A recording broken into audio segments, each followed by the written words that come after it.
Estamos hablando acerca de la palabra de Dios, ¿cierto? De la importancia de la Biblia en nuestra vida.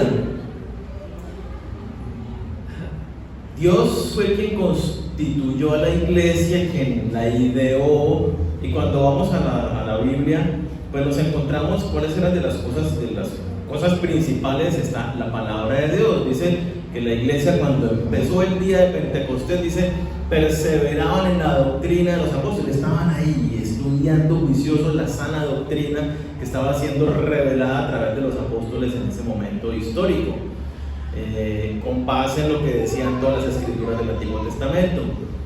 Vemos la historia del Nuevo Testamento y es la palabra en la que nos nutre. Jesucristo dice, no solo de pan vive el hombre, sino de toda palabra que sale de Dios. Nos damos cuenta que estudiar la Biblia es esencial para la vida de un cristiano. Lo mencionábamos hace un momento, si no conocemos a Dios, si no conocemos su palabra, pues no lo conocemos a Él. Y lamentablemente el mundo cristiano está lleno de personas que no conocen a Dios. Han escuchado la palabra, porciones de la palabra, han escuchado verdades a medias que hacen que esa palabra se convierta en una mentira, en un error, y entonces vamos cayendo y cayendo y cayendo en errores, y entonces vamos asumiendo cosas de Dios que no son ciertas. Quiero que me acompañen, por favor, segunda carta de Timoteo, capítulo 4, versículo 1 al 4. Vamos a ver qué nos dice Dios a través de estos pasajes. Es la última carta que escribe Pablo y de alguna manera son como sus últimas palabras, resumiendo las cosas más relevantes de su ministerio y lo más importante para la vida de un cristiano. Y nos dice: te encarezco delante de Dios y del Señor Jesucristo, que juzgará a los vivos y a los muertos en su manifestación y en su reino, que prediques la palabra, que instes a tiempo y fuera de tiempo, redarguye, reprende, exhorta con toda paciencia y doctrina. Póngale cuidado, porque vendrá tiempo cuando no sufrirán la sana doctrina, sino que teniendo comezón de oír, se amontonarán maestros conforme a sus propias concupiscencias y apartarán de la verdad el oído y se volverán a las fábulas. Dice, vendrá tiempo, ese tiempo es ahora. Lamentablemente, unos estudios que se han estado haciendo recientes de este año muestran, escuchaba hace unos días también una entrevista, le preguntaban a un pastor, ¿cuál es el mayor peligro de la iglesia hoy en día? ¿Saben qué respondía este pastor? Dice, el mayor peligro son los pastores, porque estamos teniendo una sociedad donde hay cualquier cantidad de pastores, pero que no son estudiados en la palabra de Dios, que no se dedican a las escrituras, sino que cuando vienen a la Biblia le hacen una interpretación eisegética. La eisegesis es, yo vengo con mi idea y agarro un pasaje de las escrituras para que las escrituras digan lo que yo quiero decir, para justificar mi idea, ¿sí? De eso hay el grueso de lo que se habla en las iglesias, es de esa manera. El pastor viene a las escrituras con una idea y saca versículos de su contexto para que se diga lo que él quiere decir. Muchos de los pastores, en unas encuestas muy recientes, decían que la palabra de Dios es como un consejo para tomar en cuenta. No lo toman como la palabra absoluta de Dios revelada y verdadera, sino como si es una palabra que hay que tener en cuenta, pero pues Dios también me da mis sueños y visiones y hay un sentir en mi corazón, y entonces, y eso es lo que muchos enseñan y tuercen la verdad de las escrituras. Aquí Dios nos hace una exhortación, nos dice, pilas, predica la palabra de Dios. Dice, no sufrirán la sana doctrina. La gente hoy escucha demasiada mentira sustentada con la Biblia, y entonces hay un problema muy grande. Fácilmente en estos tiempos digitales, cualquier persona abro un canal de YouTube, es decir, busco un tema, quiero saber acerca de X tema, y me salen videos de pastores, y normalmente los que primero salen son de los predicadores pues, más famosos y reconocidos, que tienen muchas más vistas, o me salen artículos, y entonces yo leo el artículo o escucho el video, y como es de alguien reconocido, yo conozco a esta persona, los cristianos de las iglesias, facilito, quedan enredados en un artículo que leyeron, en un video que vieron, y se van por un camino equivocado, en herejía, ¿cierto? Por fuera de la verdadera palabra de Dios. El pasaje dice: redarguye, reprende, exhorta con toda paciencia y doctrina, es decir, con la palabra de Dios estudiada e interpretada dentro de su respectivo marco completo, que es la misma Biblia. Muchos entonces con apariencia cristiana, pastores hoy en día, están haciendo un terrible daño a personas que se acercan a la iglesia con un corazón tal vez genuino, buscando de Dios, y salen confundidos. Muchos otros llegan a esos pastores porque, como dice el pasaje, les están predicando el mensaje que ellos quieren escuchar, les endulzan el oído y dicen: pues yo voy allá porque allá el mensaje es más bonito. Daniel a veces es muy duro, pero el otro siempre me dice que yo voy bien, que en victoria, que tenga. Bueno. Complementémoslo con ahí mismo en Timoteo, segunda de Timoteo, capítulo 2, versículo 15. Dice: procura con diligencia presentarte a Dios aprobado, como obrero que no tiene de qué avergonzarse, que usa bien la palabra de verdad. ¿Qué nos dice? ¿Cómo debemos presentarnos delante de Dios? Mire, dice que diligentemente, o sea, tenemos que estar en la jugada, atentos, para presentarnos delante de Dios. Dice, como obreros aprobados. Y dentro del contexto que nos dice, esa aprobación está dada porque usamos bien la palabra de verdad, porque no la sacamos de contexto para justificar nuestras ideas. Usa bien la palabra de verdad.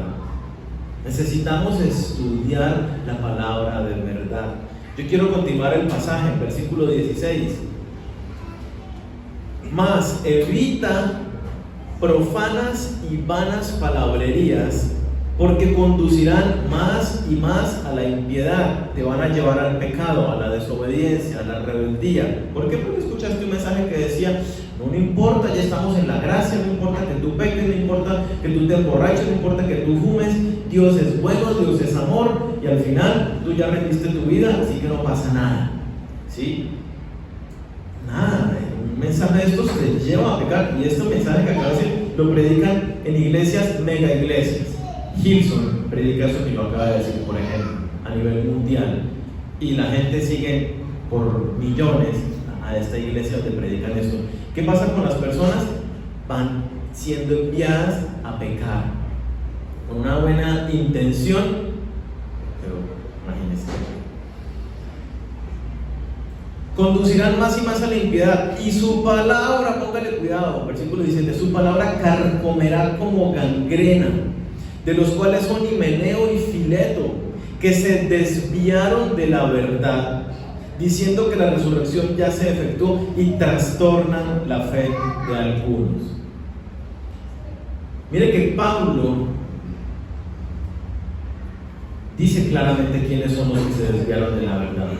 ¿Y por qué lo dice? Dice Himeneo y Fileto, pilas, estos se desviaron de la verdad y están enseñando falsos mensajes que trastornan, que dañan, que corrompen, y me gusta la descripción, como gangrena. ¿Cómo es la gangrena en un miembro? Me da gangrena en los pies. ¿Qué pasa después? Empieza a avanzar, ¿cierto? Va comiéndose todo el resto del cuerpo.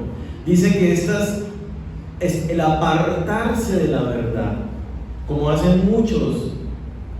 Es como una gangrena que empieza a corromper el corazón y la vida de la persona.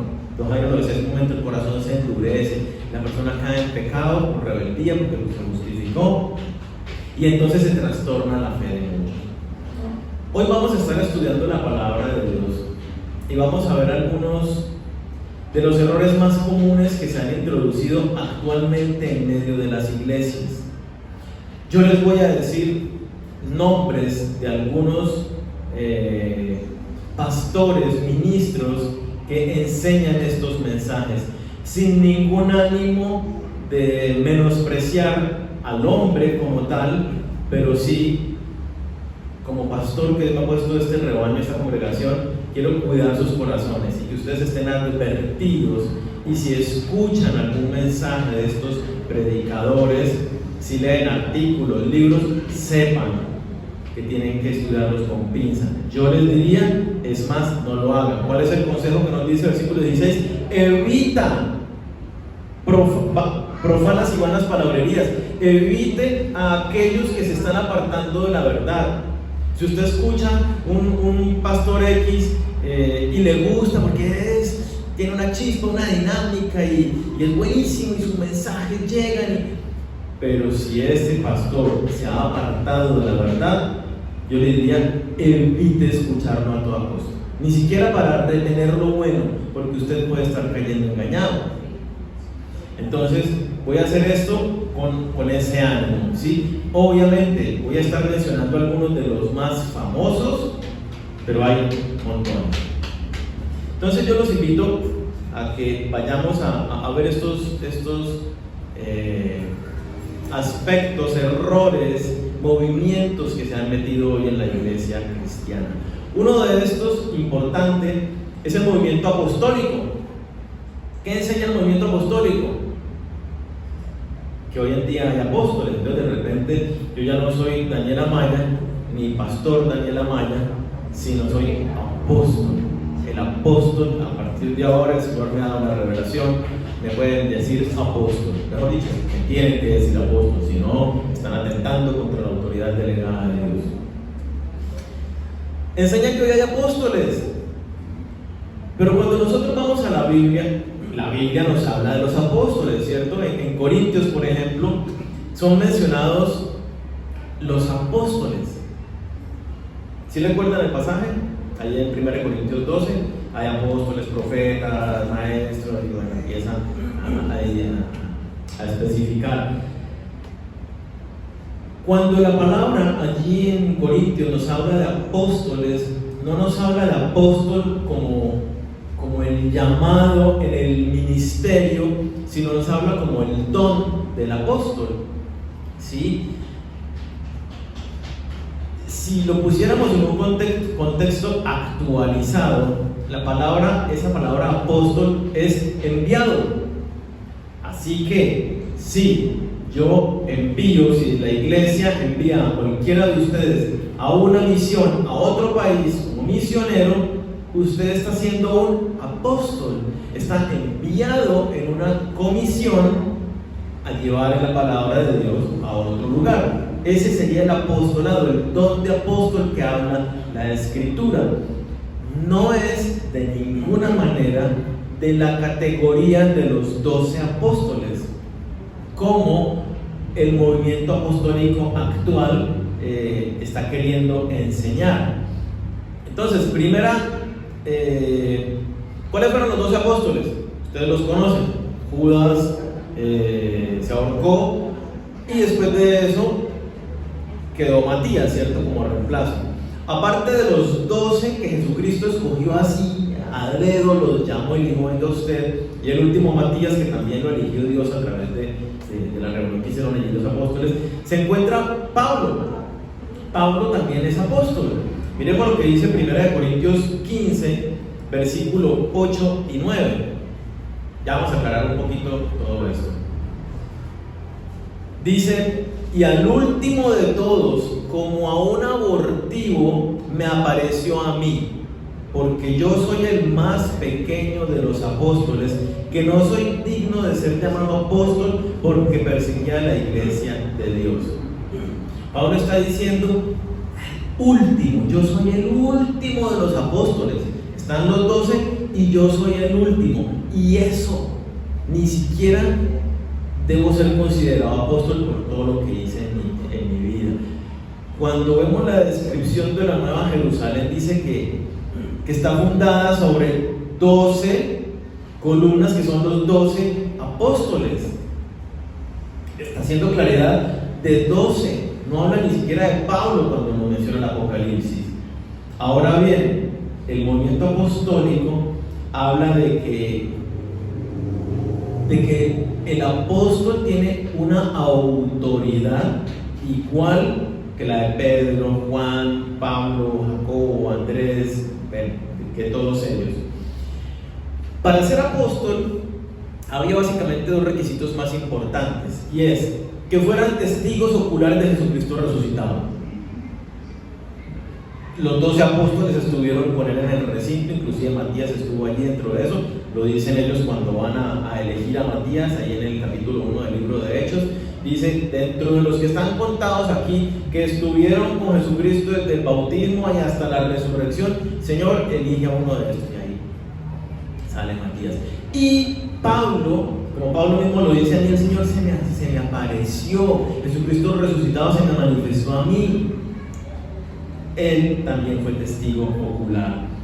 Y el otro aspecto es que hubieran sido llamados directamente por Jesucristo, elegidos directamente por Dios, como lo fueron los 12 apóstoles y como lo dice el mismo Pablo. Gálatas 1.1, por ejemplo, Gálatas 1.1 dice: Pablo, apóstol, no enviado ni nombrado por los hombres, como hace el movimiento apostólico actual, que es otro apóstol nombra al otro. Pablo, apóstol, no enviado ni nombrado por los hombres, sino por Jesucristo mismo y por Dios Padre que resucitó a Jesús. Pablo nos está diciendo claramente que él fue nombrado por Jesús, que él se encontró con Jesucristo resucitado y cumple con las características que vemos en la Biblia para ser apóstol. ¿Cuál es la cuestión con estos apóstoles? Pues que estos apóstoles, recordemos que el Nuevo Testamento no existía, que existía en los tiempos de Jesucristo, todo el Antiguo Testamento. Ahora bien, todo el Antiguo Testamento nos revela lo que hay en el Nuevo. Les recuerdo, por ejemplo, en Hechos 17:11, cuando vemos a Pablo predicando a los discípulos de Berea, dice que estos escuchaban con toda atención el mensaje, los animo a que hagan lo mismo, tomaban nota, se iban a sus casas y estudiaban. El pasaje dice las Escrituras, pero específicamente haciendo referencia al Antiguo Testamento, que era lo que existía en ese momento, para darse cuenta si estas cosas eran verdaderas. ¿Y de qué cosas estaba hablando Pablo? Si leemos el libro de Hechos es muy claro cuando él dice: Jesucristo es el Mesías, que tenía que padecer tal como lo decían las Escrituras, que tenía que resucitar tal y como lo decían las Escrituras, y que resucitó, y bueno, el mensaje, y él es el que su sangre paga el precio, bueno, todo lo que habla el mensaje del Evangelio. Todo eso también lo dice el Antiguo Testamento. Entonces, el Antiguo Testamento se cumple en el Nuevo, o sea, es lo mismo, es el mismo mensaje, es la misma verdad. Y los apóstoles, ¿qué fue lo que Dios hizo a través de los apóstoles? Les dio una autoridad especial, porque a ellos fue los que Dios empezó a revelarles con claridad. En el Antiguo estaba como una sombra, pero ya en el Nuevo ellos ponen la palabra revelada con total claridad.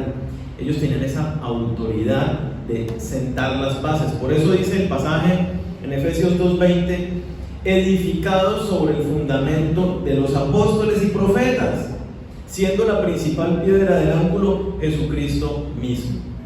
¿Cuál es el fundamento? Lo que hicieron los apóstoles. Lo que en ese momento enseñaron los apóstoles fue la piedra que se puso. Jesucristo es obviamente el fundamento principal, pero la revelación vino dada por ellos en ese tiempo y se cerró el canon. Y no hay ningún otro libro de la Biblia. Ya no hay más revelación de parte de Dios. Hay iluminación, que es Dios me da el entendimiento para entender lo que dice la Escritura. Revelación, está todo revelado en las Escrituras. Entonces, este movimiento de apóstoles autoproclamados, ¿qué es lo que hacen? como son apóstoles del talante de Pedro, Juan, Pablo, ellos tienen la autoridad de traer nueva palabra, mensaje fresco, revelación nueva de parte de Dios para la iglesia. Y entonces estas personas llegan con cualquier cosa salida de los cabellos y toda la gente dice: es nueva palabra porque el apóstol me está trayendo a nosotros. Y caen en el engaño, en el error. Guillermo Maldonado, el apóstol Guillermo Maldonado, es uno de los más reconocidos en este movimiento apostólico, que, por decirlo también, comete casi todas las herejías que vamos a estudiar el día de hoy. Él también las practica todas. Y la gente cae redondita en sus mensajes. ¿Qué pasa con estos apóstoles? Cuidado, osa cuestionar la autoridad del ungido del Señor. Si alguien se opone, se revela, cuestiona las verdades que estos hombres dicen, es expulsado de la iglesia y dicen que es un falso creyente, que nunca fue no sé qué, y les prohíben y lo echan. Cuando vemos a los apóstoles en la Biblia, como para mirar el parecido, Pablo, ¿qué dice?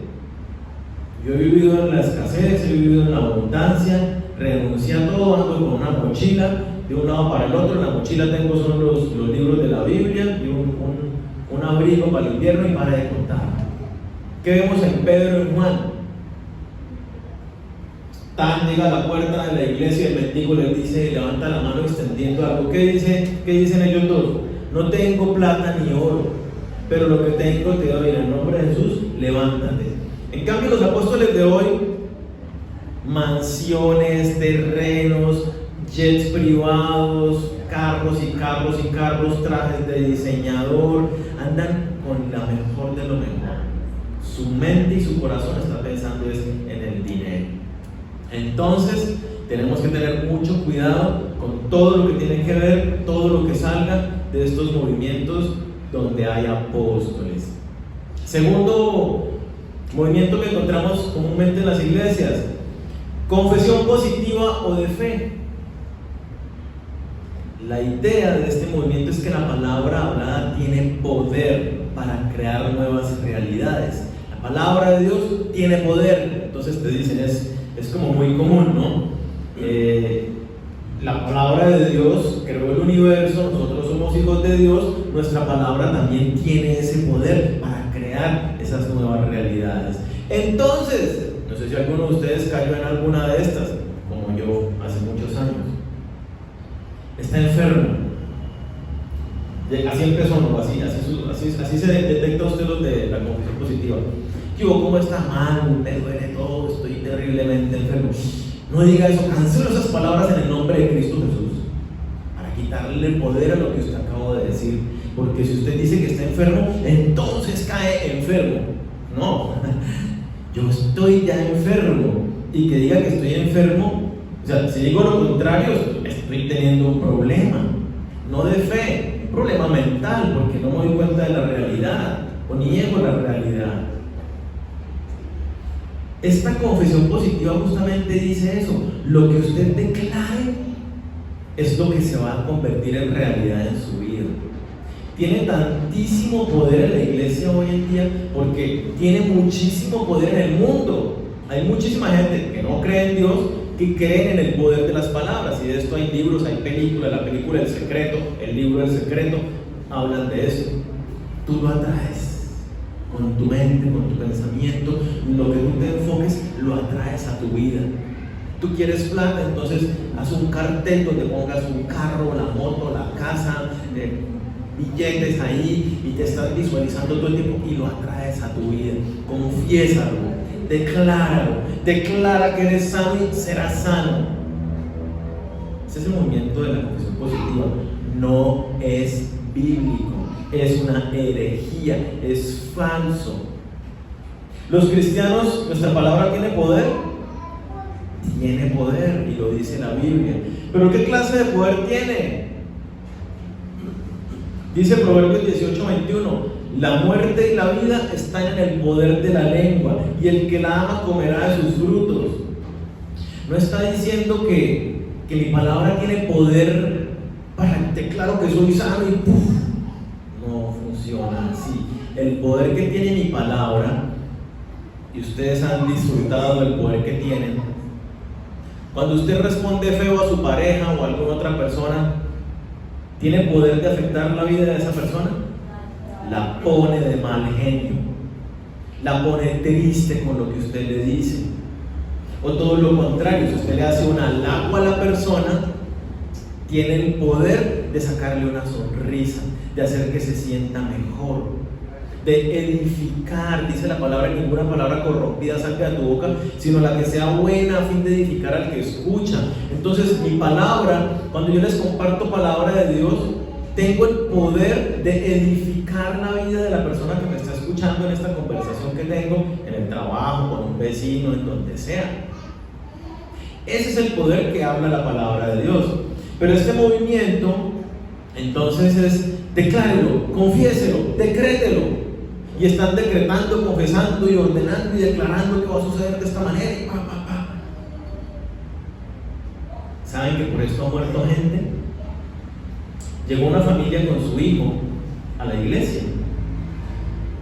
Su hijo tenía, si no estoy mal, en diabetes, y fueron delante de: pasen los que están enfermos, vamos a orar por ustedes. Entonces pasó la familia con el niño, y el pastor: bueno, el Señor me dice que está siendo sano y lo declaro sano en el nombre de Jesucristo, y se sana en este instante y se va sano de aquí. Salieron los papás con su hijo.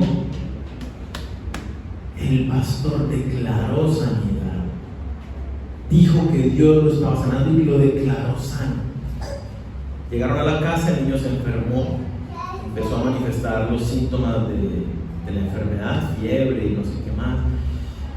¿Qué dijeron ellos? El diablo está atacando, es una prueba de nuestra fe, no vamos a ceder, vamos a creer que ya está sano porque fue declarado sano. Declarados, y empezaron a orar: está sano, está sano, está sano, está sano, está sano.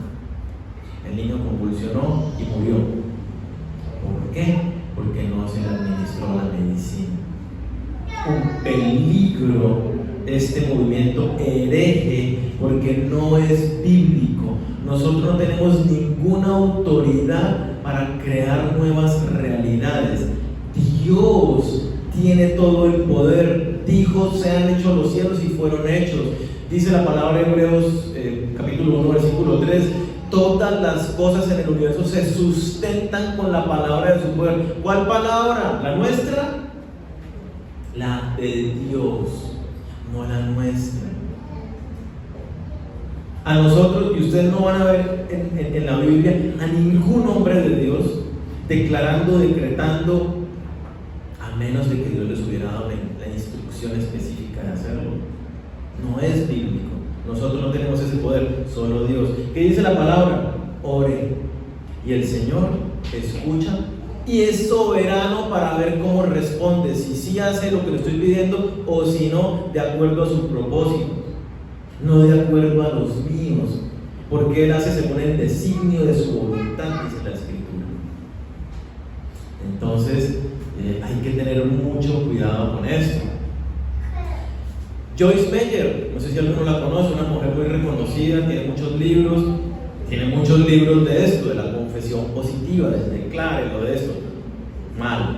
Andrés Corson, otro que anda por ahí decretando, declarando. Andrés Corson y yo también cae en todos los demás movimientos, en muchos de los otros que enseñan herejías. Les digo una vez más, con ánimo, no de juzgar y señalar a nadie, para que ustedes sepan y estén advertidos que con esos falsos maestros pueden pueden ser trastornadas su fe. Entonces, primera de Juan 5, 14 y 15 dice: esta es la confianza que tenemos en Él, que si pedimos alguna cosa conforme a su voluntad, Él nos oye conforme a su voluntad. Y si sabemos que Él nos oye en cualquier cosa que pidamos, sabemos que tenemos las peticiones que hayamos hecho. Una vez más nos dice que no soy yo el que decreto, declaro y le ordeno a Dios que haga, sino que clamo a Él por misericordia, con humildad, y le digo: por favor, Señor, extiende una vez más tu gracia, tu misericordia, tu favor sobre mi vida. Tú sabes lo que estoy necesitando, por favor, haz esto. Y si es conforme a la voluntad, Dios lo hará. No fue conforme a la voluntad de Dios sanar a Pablo. ¿Qué le dijo? Bástate mi gracia. Sigue con la enfermedad, bástate mi gracia, de acuerdo al propósito de Dios. Entre más nos acercamos a Dios, más entendemos sus propósitos. Tercer movimiento. ¿Vamos claros? Tercero, movimiento de la guerra espiritual. Primero quiero decir, la guerra espiritual es bíblica. Nosotros encontramos en las Escrituras que hay una guerra espiritual. Vemos pasajes donde están los ángeles de Dios peleando con los ángeles caídos. O sea, hay una batalla celestial de los ángeles de Dios con los ángeles caídos. También hay una batalla espiritual donde Satanás y sus huestes atacan a los hijos de Dios. O sea, nosotros estamos en un campo de batalla donde estamos siendo constantemente atacados por el enemigo. Entonces, sí hay guerra espiritual. ¿Estamos?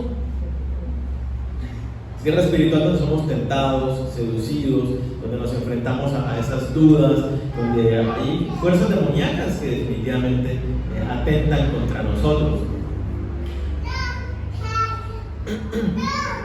¿Pero qué enseña la Escritura respecto de esta guerra espiritual? Porque es que se dice demasiado de la batalla espiritual, y casi todo lo que se dice es por fuera de lo que enseñan las Escrituras. Esta batalla espiritual, ¿nosotros cómo la enfrentamos? Dependiendo del Señor y manteniéndonos firmes en su palabra, en obediencia a Él. Para de contar, palabras más, palabras menos. A nosotros no nos toca ir a pelear con nadie, ni absolutamente nada. Vamos a ver algunos pasajes. Mira lo que dice Colosenses 1, versículo 13-14. Dice: el cual, hablando de Jesucristo y la obra de Jesucristo, el cual nos ha librado de la potestad de las tinieblas y trasladado al reino de su amado Hijo, en quien tenemos redención por su sangre, el perdón de pecados. ¿Qué dice? Tiempo pasado, para todos aquellos que depositamos nuestra fe en Jesucristo, dice: Dios ya los libró del poder que las tinieblas, que el mundo de Satanás podía ejercer sobre su vida. Usted ya es libre del poder de Satanás sobre su vida. Pastor, ¿puedo ser poseído por un demonio? Usted ya es libre del poder de Satanás sobre su vida.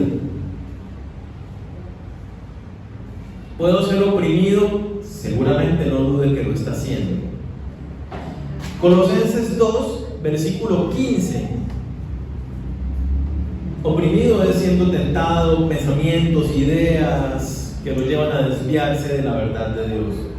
Colosenses 2:15 dice, Pablo nos está contando un poquito de lo que hizo Jesucristo en la cruz. Dice: y despojando a los principados y a las potestades, está hablando de todas las huestes ángeles caídos, los exhibió públicamente, triunfando sobre ellos en la cruz. El mundo de las tinieblas, Satanás y todos los demás que nos atacan a nosotros, ¿cómo están? Están derrotados porque Cristo ya triunfó sobre ellos en la cruz. Entonces, a ninguno de nosotros se nos llama en las Escrituras, ustedes no encuentran ese pasaje donde se nos llame a ir a pelear contra el diablo, porque esa pelea le correspondía a Jesucristo y ya la ganó. Ahora bien, el diablo y sus huestes derrotadas todavía están por ahí haciendo de las suyas. En el futuro, cuando el Señor venga, va a hacer de las suyas y ahí sí va a traer y los va a meter en su cárcel.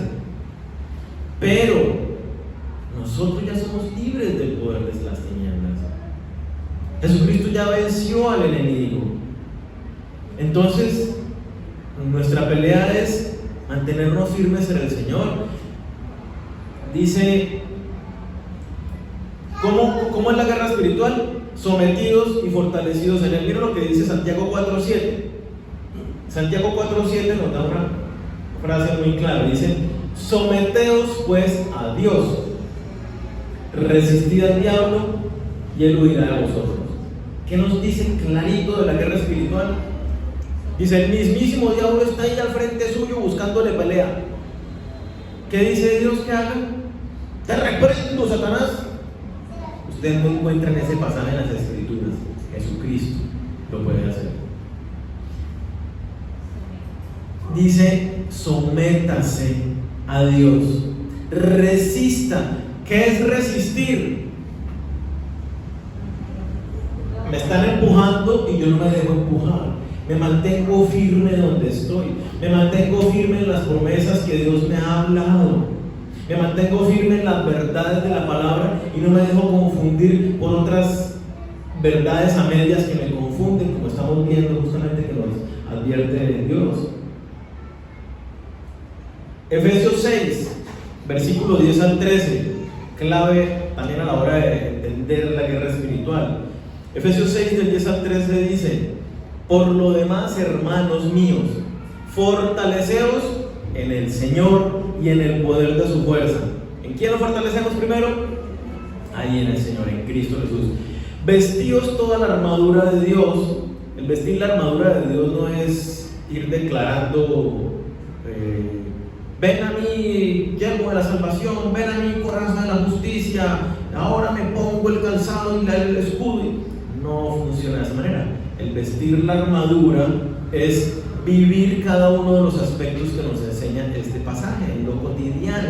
No es algo místico, mágico, como un recitar algo y que viene a mi vida y entonces me protege. No funciona de esa manera. Es vivir estas verdades, tener claridad en estos conceptos. Entonces dice: vestíos de toda la armadura de Dios para que podáis. ¿Para qué vestimos la armadura de Dios? Para que podáis estar firmes. Cuando alguien me empuja, yo resisto. ¿Cómo resisto? Estando firme, me mantengo. Para que podáis estar firmes contra las acechanzas del diablo. Porque no tenemos lucha contra sangre y carne, sino contra principados, potestades, gobernadores en las tinieblas de este siglo, contra huestes espirituales de maldad en las regiones celestes. Sí hay una batalla, nos están atacando constantemente. Pero dice: por tanto, versículo 13, tomad toda la armadura de Dios para que podáis resistir en el día malo. Y habiendo acabado todo, estar firmes. La guerra espiritual no es de ir a pelear contra el diablo, ni mucho menos. El diablo ya está derrotado, va a seguir haciendo de las suyas en este mundo, tal como lo dice la Biblia, que va a seguir haciendo de las suyas. A nosotros, sus hijos, nos corresponde fortalecernos en el Señor, mantenernos firmes, resistir al diablo y él va a huir. Mantenernos firmes, no ceder ante sus acechanzas. Cuando hablamos del movimiento de guerra espiritual que se mueve en medio de las iglesias, tiene básicamente dos frentes, y es que enseñan que hay espíritus territoriales que nosotros tenemos que destruir. Ahora bien, si hay espíritus territoriales, lo vemos en la Biblia. Por ejemplo, Daniel hablando, cuando viene el ángel a ayudar a Miguel, dice: pero el príncipe de Persia, es decir, el espíritu territorial que gobierna el territorio de Persia, se me opuso y no me dejaba venir. Ahí hay una batalla entre dos ángeles, que luego tiene que venir Miguel a pelear con el ángel de Persia para que Miguel pudiera venir a Daniel y darle el mensaje que Dios le había dado. Pero enseñan que nosotros somos los que tenemos que ir y desatar las ciudades de este poder demoníaco, de estas fuerzas de las tinieblas, por un lado. Y por otro lado, los cristianos son poseídos por demonios, entonces tenemos que estar echando fuera demonios, liberando demonios de los creyentes, de los hermanos en la fe, para que puedan estar bien y vivir sus vidas conforme a lo que dice Dios. Entonces, por ejemplo, si en Bucaramanga hay mucha delincuencia y el evangelio, la gente tiene el corazón endurecido, entonces, ¿cuál es la teoría? Los espíritus que están gobernando sobre Bucaramanga se han empoderado.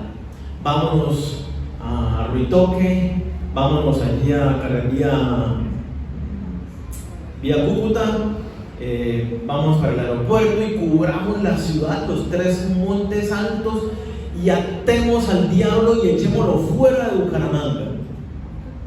Y eso lo hacen muchas iglesias, y se van y hacen una vigilia donde están atando al diablo toda la noche. La pregunta sería: ¿cuánto le dura el amarre? Porque nunca cambian las cosas. Dios lo dice en su palabra: el diablo va a seguir haciendo de las suyas en el mundo hasta que Él venga. Es más, lo llama la Escritura, Él es el príncipe de este mundo, el que gobierna y que ha usurpado la autoridad de todo. Es fácilmente ver esto, lo vemos en la sociedad. Ana Méndez, ¿la conocen? La profeta Ana Méndez es famosa por hacer esto, y está por ahí convocando gente, y se van y están atando al diablo. ¿Saben que nosotros no podemos atar ni reprender? Eso no es bíblico. Pero se enseña, ya hay versículos que dicen que a todo lo que atéis en el cielo será atado en la tierra, y todo lo que desatéis, ¿sí? Son pasajes leídos fuera de contexto. Si ustedes leen un poquito los versículos anteriores se dan cuenta. Es más, si lo leen en una versión que no sea Reina Valera, ahí les dice claritico a qué se refiere el asunto. Están hablando, ese pasaje ahí en Mateo 18 está hablando de la autoridad que tienen para ejercitar la disciplina en un miembro de la iglesia. Y cuando dice todo lo que atéis en la tierra será atado, está básicamente diciéndoles: la decisión que ustedes tomen ahí como liderazgo de la iglesia sobre la disciplina que le van a implementar a ese cristiano, yo lo respaldo. Eso es lo que está diciendo: lo que atéis o desatéis, eso es lo que está diciendo. Y el otro pasaje que utilizan es Mateo 18, versículos 28 al 29, para decir que hay que atar al hombre fuerte. Dice Mateo 12, versículo 28 al 29, Jesucristo hablando, ¿no? Dice: pero si yo por el Espíritu de Dios echo fuera demonios, ahorita voy a eso, y si se me pasa me recuerdan. Pero si yo por el Espíritu de Dios echo fuera los demonios, ciertamente ha llegado a vosotros el reino de Dios. ¿De qué está hablando Jesucristo? De la llegada del reino de Dios. Y por eso es la manifestación de Jesucristo lo que Él está haciendo. ¿Por qué? ¿Cómo puede alguno entrar en la casa del hombre fuerte y saquear sus bienes si primero no le atan? Entonces podrá saquear su casa. Este pasaje es el que toman muchos para decir: tenemos que atar al hombre fuerte. El hombre fuerte es el demonio territorial que está en cada lugar, o en la casa, o lo que sea. Lo que Jesucristo aquí está enseñando es muy sencillo. Jesucristo está diciendo: vea, el reino de los cielos viene, y por eso las manifestaciones que yo hago, yo soy el hombre fuerte. Y si yo no ato y someto a Satanás, como claramente leíamos que fue despojado y vencido, si yo no lo venzo, pues yo no puedo establecer el reino de los cielos. Eso es lo que está diciendo Jesucristo. Yo ato al hombre fuerte, lo despojo y lo exhibo y triunfo sobre ellos en la cruz, y entonces establezco el reino. Eso es lo que está dando Jesucristo. Cuando estudiamos el contexto, vemos el original, el sentido que tiene el pasaje. Eso es lo que está diciendo. De ninguna manera nosotros atamos ni reprendemos. En el libro de Judas vemos al arcángel Miguel peleando con Satanás, y versículos antes dice: la gente hace cosas y hablan mal de las potestades superiores y ni siquiera de lo que no entienden. Y dice el arcángel Miguel, cuando peleó con Satanás, le dijo: el Señor se te reprenda. Ni siquiera él se atrevió a reprenderlo porque no le corresponde. ¿Quién ata espíritus? Hay un ángel que lo encontramos en Apocalipsis, que es el que ata. Del resto ustedes no encuentran por la Biblia en ningún lugar del Nuevo Testamento. Ustedes ven: vayan y aten demonios, vayan y reprendan demonios. No vayan a pelear con el diablo. ¿Para qué pelean con el que está en el piso derrotado? Él desde el piso les va a estar tirando piedra, les va a meter pensamientos. Sí, manténgase firme su mente, llevando todo pensamiento cautivo en obediencia a Cristo. Nuestras armas no son carnales sino espirituales en el Señor. Manténgase fortalecido en el Señor. Ve, Jesucristo no echaba demonios todo el tiempo. Muéstrenme un pasaje del Nuevo Testamento donde se le eche un demonio a un cristiano.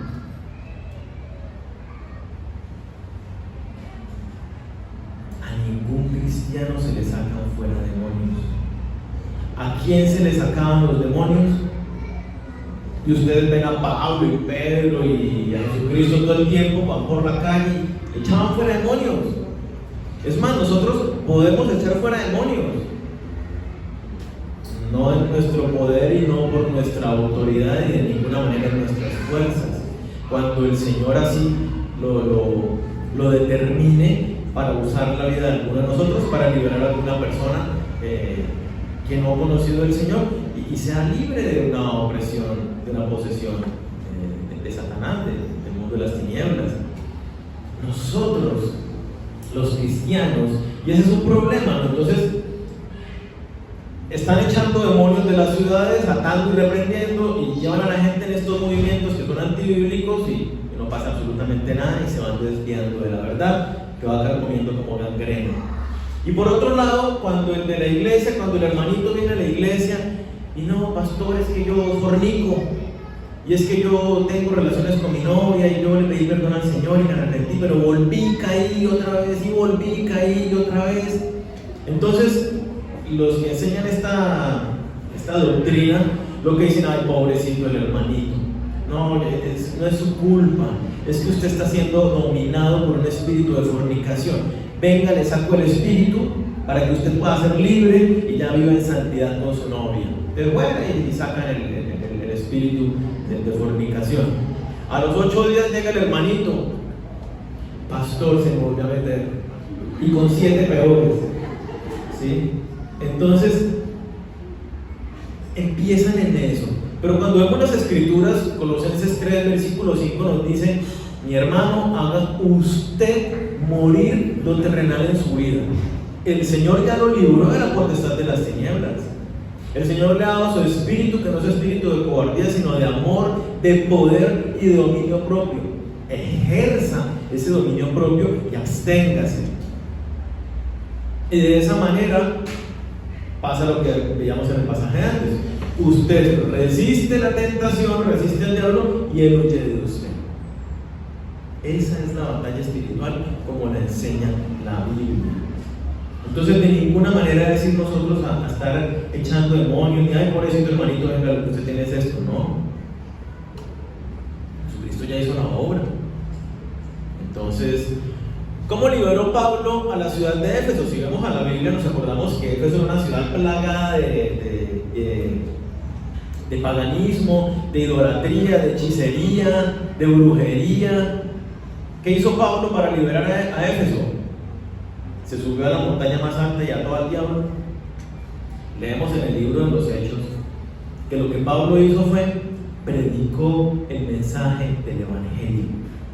Y cuando el mensaje del Evangelio llegó al corazón de las personas y creyeron en el Evangelio, dice que se arrepintieron y agarraron todos los libros de brujería que tenían y los quemaron.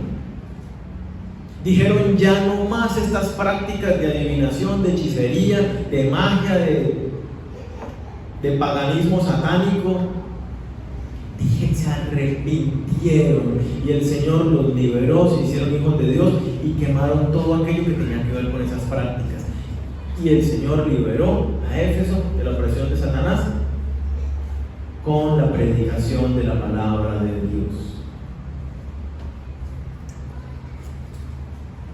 Entonces, tenemos que tener mucho cuidado. Pero es que yo fui enseñado de esta manera, con esta clase de guerra espiritual y atar y reprender, pero no es bíblica. Una vez más, esas verdades desviadas y justificadas con pasajes bíblicos, porque yo escuché todas estas enseñanzas que me decían y bien sustentadas con la Biblia, no son verdaderas. Cuando uno mira el contexto y la integridad de este tema a la luz de la Biblia, no es de esa manera. Entonces tener mucho cuidado con este aspecto. ¿Quedó claro? Movimiento judaizante. Gálatas habla un montón acerca de los judaizantes y les dice pilas y les advierte pilas con volver a las raíces del judaísmo. Está muy de moda. Hace poco salió un artículo, más de 40.000 miembros de iglesias en Colombia se han vuelto judaizantes en estos tiempos. ¿En qué consiste el movimiento judaizante? Puede empezar de una manera muy sutil. La palabra nos dice que amemos a Israel, entonces tenemos una bandera de Israel. ¿Tiene algo de malo? No tiene nada malo tener una bandera de Israel, tengo una de Colombia y promovemos el amor por nuestro pueblo Israel, oramos con Israel y es bíblico y es algo sano. Pero se empiezan a dar cositas. Entonces empezamos a tener la menorá. La menorá es un candelabro que tiene siete cositas. ¿Qué más?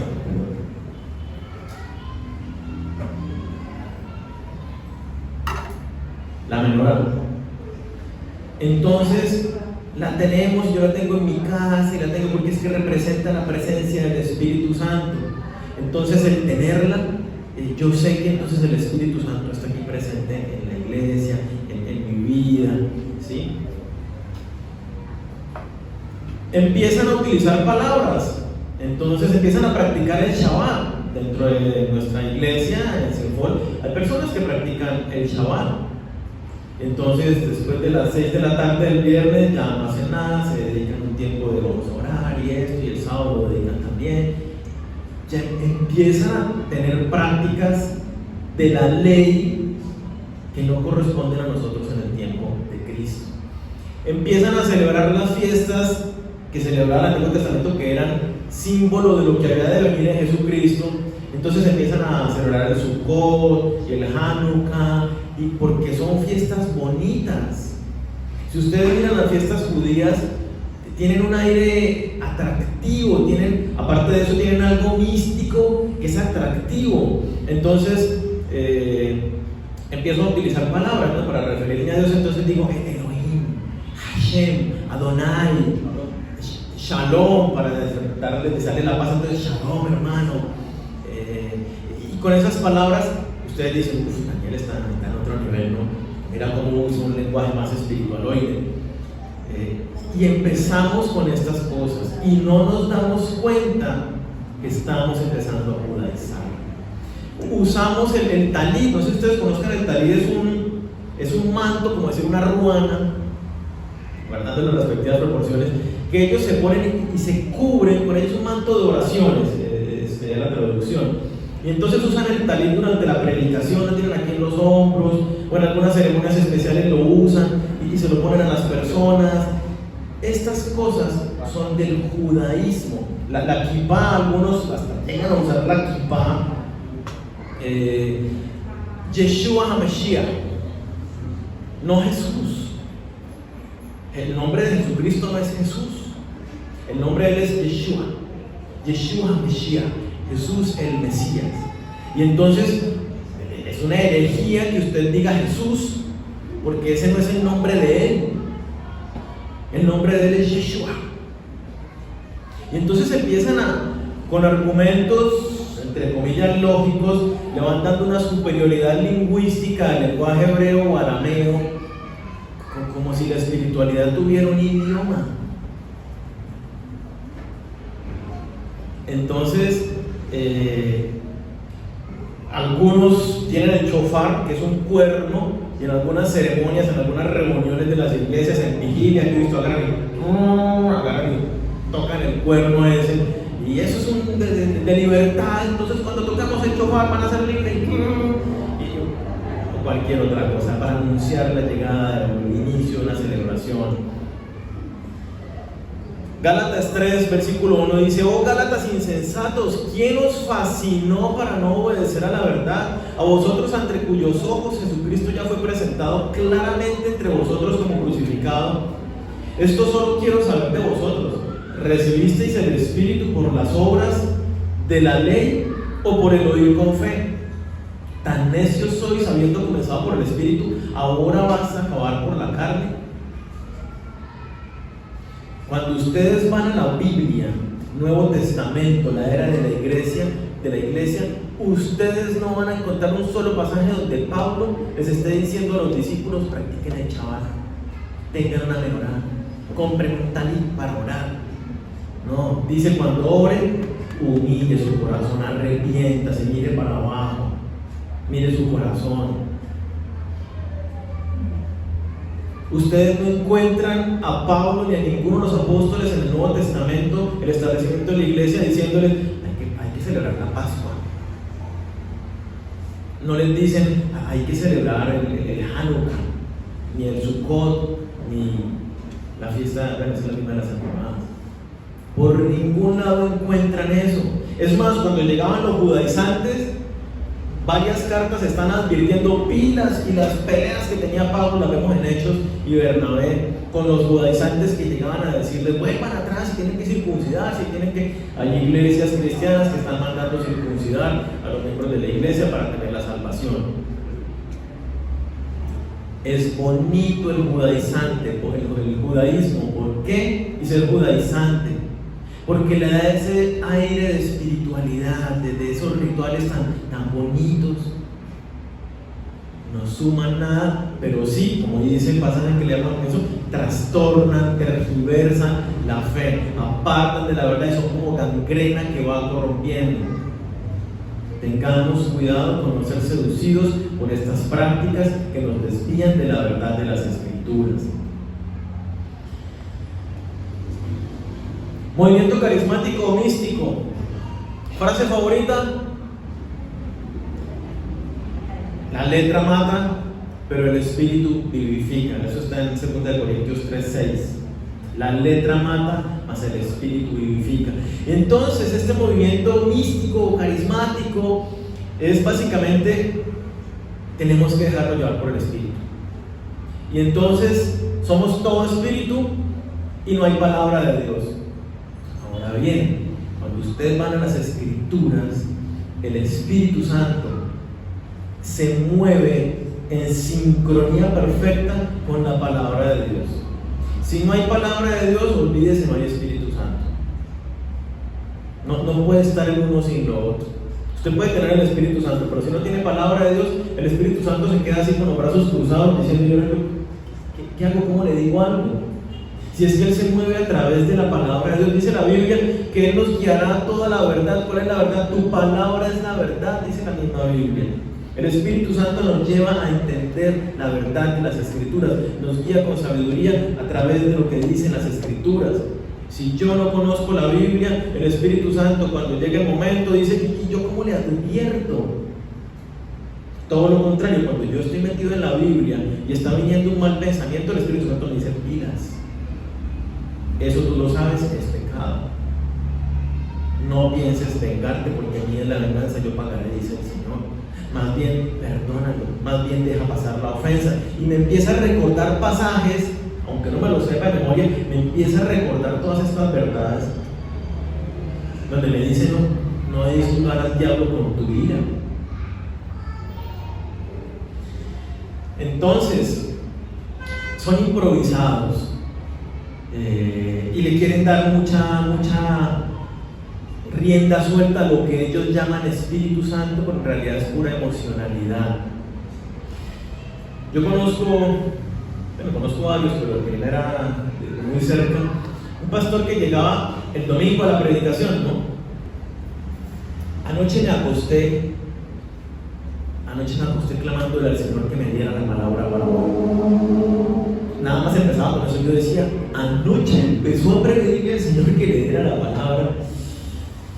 Y entonces me dio un sueño, y ese sueño que me dio es eso. Y llegaba el puro, nos contaba el sueño y lo complementaba con otras historias de su vida, de episodios espectaculares que había tenido con Dios, y llevaba a la gente en una emocionalidad, porque contaba las cosas con una emoción, y la gente en el momento de la prédica se levantaba y aplaudían de lo que Dios había hecho, y como ¡wow! Y yo decía: ¡wow! ¡Qué terrible todo lo que está diciendo! Me daban ganas, y yo creo que debía haberlo hecho, de pararme en medio y decirles: esto está contradiciendo las Escrituras, la Biblia dice esto. Eso es una herejía lo que le está planteando. Improvisación de la palabra de Dios, dejarnos llevar por el Espíritu, lo que salga, y el sueño y la visión. Y ok, el Señor te puede dar un sueño, una visión, tú puedes sentir que te está inclinando hacia una dirección, claro, confirmado por las Escrituras. Dios no se contradice, su palabra permanece para siempre. Entonces dice Gálatas 1:8: si nosotros o un ángel del cielo os anunciare otro evangelio diferente del que os hemos anunciado, sea anatema. Buscan una emocionalidad a través de las canciones, a través de la animación, a través de las historias, y llevan a la gente a caer en el error. Hay que tener mucho cuidado con este misticismo. De esto hay varios: Cash Luna, Dante Gebel, bueno, hay un montón, Andrés Corson, bueno, voy a avanzar porque movimiento de la teología de la prosperidad: Jesse Duplantis, Kenneth Copeland, Cash Luna, Benny Hinn. ¿Qué es lo que enseña básicamente el movimiento de la herejía de la prosperidad? Dios te bendice y te quiere próspero en todas las áreas de tu vida. Si tú no estás siendo prosperado, tú estás bajo maldición, tú estás en desobediencia, tú no le estás creyendo a Dios y por eso estás mal. Sin embargo, cuando vamos a las Escrituras vemos los héroes de la fe en el capítulo 11 de Hechos y nos damos cuenta de cómo fue la vida de ellos: perseguidos, pobres, sin nada en este mundo, así lo describe la palabra, apedreados, muertos, ahorcados, partidos por la mitad por una sierra. Nos describe un panorama muy tenaz. Nosotros vamos al Nuevo Testamento y nos encontramos a la iglesia. ¿Cómo era la iglesia? La situación de la iglesia: muchísimos pobres. Por eso se recolectaban en todas las ciudades ofrendas para llevar a los pobres de Jerusalén. Por eso leemos en el comienzo, desde el comienzo de la iglesia, que compartían todas las cosas, inclusive vendían sus propiedades para darle a los que no tenían. Había mucha pobreza en medio de los cristianos. Pablo mismo dice: he tenido apenas el pan y el agua para comer. Gloria a Dios por eso. He tenido escasez. Entonces es muy diferente a lo que plantea poner la prosperidad, la vida eterna con el Señor. Pero estos lo enfocan a que usted quiere un carro mejor que el que tiene, ¿cierto? Siempre ese reloj que tiene para que el Señor le dé Mercedes que usted anhela, ¿cierto? Tienes que sembrar para dar, entonces recibo aquí propiedades, si usted quiere la casa en retoque, haga la transferencia, recibo llaves de carros y papeles para que el Señor les empiece a prosperar y darles fruto abundante, porque tienen que soltar. Si usted tiene las manos llenas, el Señor no le va a dar. Tiene que abrir las manos y soltar lo que tiene para que el Señor lo llene. Suena bonito, ¿cierto? Como que nos dan ganas de soltar. Bueno, eso es herejía, eso no lo plantea la Biblia. Esas herejías, la prosperidad, enseña a la gente a amar el mundo, a poner la mirada en las cosas materiales, en los bienes materiales. ¿Y qué nos dice Dios? Primera de Juan, capítulo 2, versículo 15: no améis al mundo ni las cosas que están en el mundo. Si alguno ama al mundo, el amor del Padre no está en él. ¿Dónde no está el amor de Dios? En esas iglesias de la prosperidad, lamentablemente. Porque la gente tiene su corazón puesto en las cosas materiales del mundo. Y ahí no está el amor de Dios, dice la palabra. ¿Qué nos dice Mateo 6:33? Desde antes, desde el 32, dice, sigamos el contexto, está hablando de la comida, del techo, de la ropa. Dice: los gentiles, los que no conocen a Dios, buscan todas esas cosas. Vuestro Padre Celestial sabe que tenéis necesidad de todas esas cosas. Buscad primeramente el reino de Dios y su justicia, y todas esas cosas os serán añadidas. Esas son las verdades que nos enseña Dios. trabaje, sea diligente, sea responsable de su trabajo. El que no trabaje, que no coma. Pero no se apegue y no esté buscando las cosas del mundo, los tesoros. No busque a Dios solamente para que le dé lo material. Eso es una herejía muy común en las iglesias. Benny Hinn, Cash Luna, metidos en esto hasta el máximo. ¿Qué dice Pablo? He aprendido, Filipenses 11, no lo digo porque tenga escasez, he aprendido a contentarme cualquiera que sea mi situación. Estoy gozoso si tengo y estoy gozoso si no tengo. Mi mirada no está puesta en lo que tengo, sino en el Señor. Él es mi tesoro. Eso es lo que enseña la palabra, no lo que enseñan los de la herejía de la prosperidad. Y por último, el movimiento motivador o motivacional. No me voy a alargar en este. Básicamente caen en todas las anteriores, un mensaje que endulza el oído, le dicen a la gente lo que quieren escuchar, tergiversan la palabra de Dios para decirles: Dios te tiene para grandes cosas, Dios te va a llevar de victoria en victoria, eres un triunfador, si lo piensas lo atraes, debes tener un buen sueño, una visión clara en tu vida, porque sin visión mi pueblo perece. Y entonces empiezan a darte un mensaje motivacional, que tú sales de la iglesia y dices: ¡uy! Ahora sí, gloria a Dios, Señor, amén, aleluya. Y sales entusiasmadísimo, pero totalmente engañado por fuera de la verdad de lo que dice Dios. Dios te puede llevar de victoria en victoria, claro. Pero es que esas victorias, si ustedes han tenido victorias en la vida, ustedes se dan cuenta que no es fácil, que siempre hay un valle, que siempre hay un hueco, que hay un momento oscuro, que hay momentos donde toca hacer un esfuerzo sobrenatural. Y cuando es con el Señor, hay un momento donde toca doblar rodillas y decir: Señor, perdóname, y humillarnos y decir: estaba haciendo de mis fuerzas. Y reconocer: caramba, yo estaba buscando lo que no debía. Pilas con escuchar estos. Joel Osteen, famosísimo pastor, y uno le dice pastor, ¿no? Pero famosísimo conferencista motivacional. Dante Gebel mete mucha mentira dentro de sus atractivos mensajes. Tengan mucho cuidado, por favor. Y menciono el otro así nada más. El otro es el de la teología progresista, que está enseñando en el tiempo actual. Ves que la Biblia se escribió hace mucho tiempo, tenemos que irla actualizando con los tiempos cambiantes. Cuando Dios nos dice: Dios es inmutable y mi palabra permanece para siempre, estos dicen: hay que adaptarla.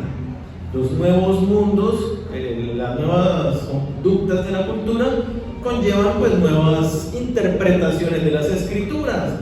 Entonces hagamos el evangelio inclusivo. El evangelio siempre ha sido inclusivo, es para todos los pecadores, todos, no se excluye a ninguno. Más inclusivo que el evangelio no hay. Pero utilizando el lenguaje actual para ser inclusivos, entonces casemos también a las parejas del mismo sexo y ordenemos pastores transexuales, como están haciendo muchísimas iglesias que manejan esta teología hereje de la prosperidad, terrible, porque no aceptan la verdad de Dios, sino dicen: yo creo mis propias verdades y hago con la Biblia lo que me da la gana para justificar lo que me da la gana. Este movimiento es abanderado por muchos teólogos estudiados y reconocidos. Entonces la gente dice: pero lo dice usted teólogo, yo, el teólogo, doctor, máster, pues tendrá que ser cierto, ¿no? Pero no es. Entonces,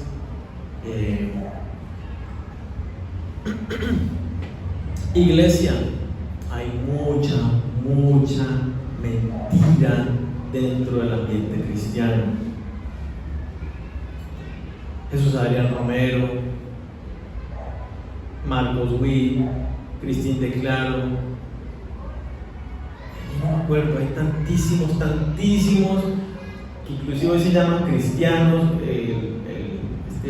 Camilo con la hija de Montaner, tantísimos dentro del mundo de la iglesia, canciones de todos. Usted dice, hay canciones de Gilson muy lindas, pero hay otras canciones terribles. Hay canciones de... no me olvidé el nombre, este otro grupo latino.